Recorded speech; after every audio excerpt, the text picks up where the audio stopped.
അല്ല, അതെന്തിനാ നിങ്ങൾ ഇവിടെ നിന്ന് ബുദ്ധിമുട്ടുന്നത്? ഞാൻ രാവിലെ അങ്ങ് വന്നോളാം. നീലിമ വീണ്ടും പറഞ്ഞു.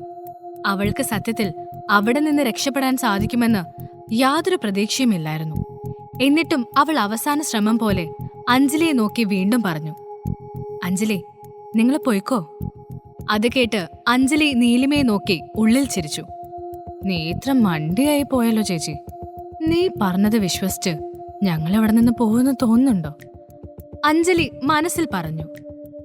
എന്റെ ചേച്ചി, ചേച്ചി എന്തിനെങ്ങനെ വാശി പിടിക്കുന്നേ? നേരം വെളുക്കാൻ ഇനി അധികം സമയമില്ലല്ലോ. ഒന്നിച്ചങ്ങ് പോയാ പോരെ, അല്ലേ അച്ഛാ? അഞ്ജലി ചോദിച്ചു. നീലിമ അതിന് മറുപടി പറയാതെ അച്ഛനെ നോക്കി. അതെ, അതാണ് നല്ലത്. നീലിമ, നീ എന്നാ ചെന്ന് എടുക്കാനുള്ള എല്ലാം എടുത്തു വെക്ക്. ഇനി നീ സുധാകരന്റെ വീട്ടിലല്ലേ താമസിക്കേണ്ടത്.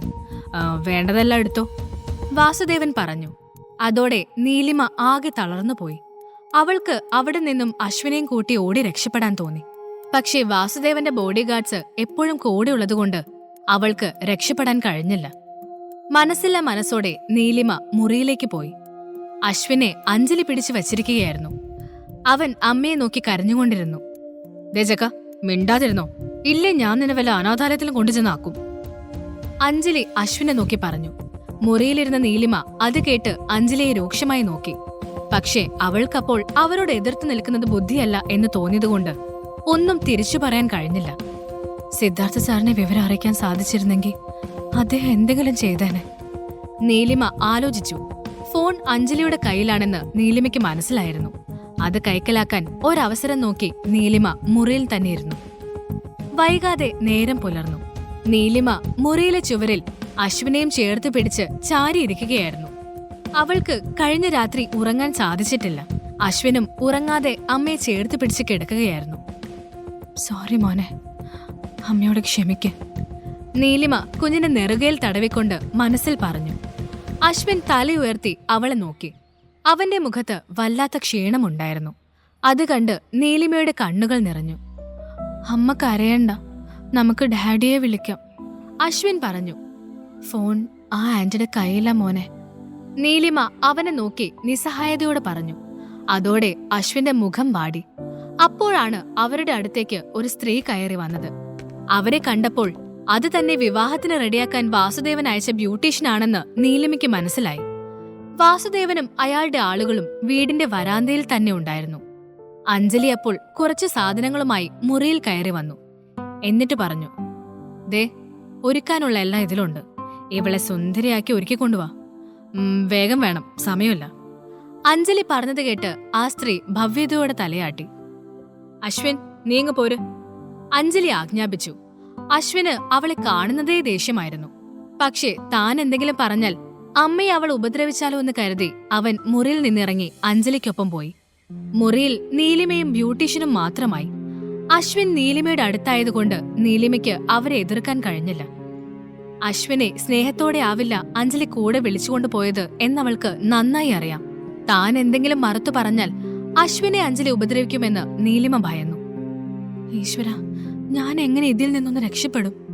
നീലിമ മനസ്സിൽ ആലോചിച്ചു. ഹാളിൽ അശ്വിനൊപ്പം ഇരിക്കുന്ന അഞ്ജലിയെ കണ്ട് വാസുദേവൻ ചോദിച്ചു, കഴിഞ്ഞില്ലേ ഒരുക്കം? ഇപ്പൊ കഴിയും, അഞ്ജലി പറഞ്ഞു. ആ സുധാകരൻ അമ്പലത്തിൽ കിടന്ന് കയറ് പൊട്ടിക്കുന്നുണ്ട്. അത്ര ഒരുക്കം മതി.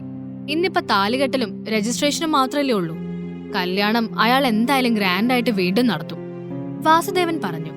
അപ്പോഴേക്കും നീലിമയും കൊണ്ട് ബ്യൂട്ടീഷ്യൻ അവിടേക്ക് വന്നു. ഒരു വയലറ്റ് സാരിയായിരുന്നു നീലിമ ധരിച്ചിരുന്നത്. അതിൽ നിറയെ തിളക്കമുള്ള കല്ലുകളുണ്ട്. ആ വേഷത്തിൽ നീലിമ വളരെ സുന്ദരിയായിരുന്നു. മുഖത്ത് തീരെ സന്തോഷമില്ല. നീലിമയുടെ തളർന്ന നിൽപ്പ് കണ്ട അഞ്ജലിക്ക് വല്ലാത്ത സന്തോഷം തോന്നി. നീലിമ തന്റെ മുന്നിൽ തോറ്റിരിക്കുന്നു. എന്തായടി ഇപ്പോ? എന്തൊക്കെയായിരുന്നു? സിദ്ധാർത്ഥിന്റെ മോൻ, അയാളുടെ ഭാര്യ, എല്ലാം ഇപ്പൊ തീരും. ഇനി മുതൽ നീ ആ കിഴവൻ സുധാകരന്റെ ഭാര്യ. നിന്റെ അഹങ്കാരം തീർന്നില്ലേ? അഞ്ജലി മനസ്സിൽ ഊറിച്ചിരിച്ചു. നീലിമയ്ക്ക് അഞ്ജലിയുടെ പുച്ഛം മനസ്സിലായി. അവൾ മനസ്സിൽ പറഞ്ഞു, ഞാനങ്ങനെ തോക്കില്ല അഞ്ജലി.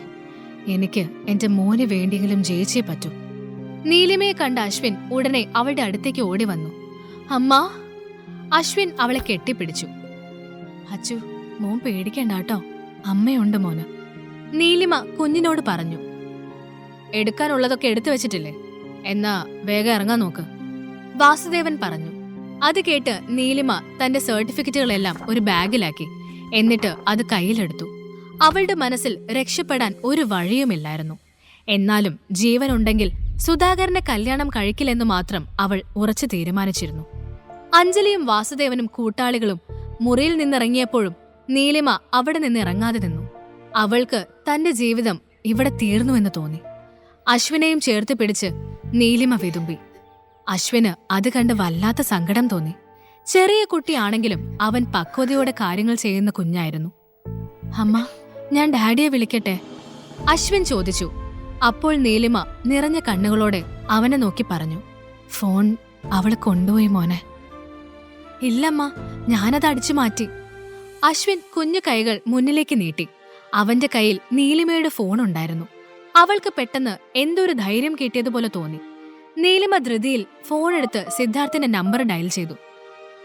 ഇറങ്ങാറായില്ലേ? വാസുദേവൻ ഉച്ചത്തിൽ ചോദിച്ചു. നീലിമ മറുപടി പറയാതെ അയാൾ കാണുന്ന ഇടത്തു നിന്ന് മാറി നിന്നു. സിദ്ധാർത്ഥ് പക്ഷെ ഫോൺ എടുത്തില്ല. നീലിമ ആകെ വല്ലാതെയായി. അവന് തന്നോട് ദേഷ്യമായിരിക്കും. അയാൾ ഇനി സഹായിക്കാൻ വരില്ല. ഇനി എന്ത് ചെയ്യുമെന്നോർത്ത് അവൾക്ക് തല കറങ്ങുന്നത് പോലെ തോന്നി. ഡാഡി കോൾ എടുക്കുന്നില്ല അമ്മ? അശ്വിൻ ചോദിച്ചു. ഇല്ല മോനെ, നീലിമ പറഞ്ഞു. അവൾക്ക് കണ്ണിലിരുട്ട് കയറുന്നത് പോലെ തോന്നി. ഒന്നുകൂടി അവനെ വിളിച്ചു നോക്കാൻ തന്നെ നീലിമ തീരുമാനിച്ചു.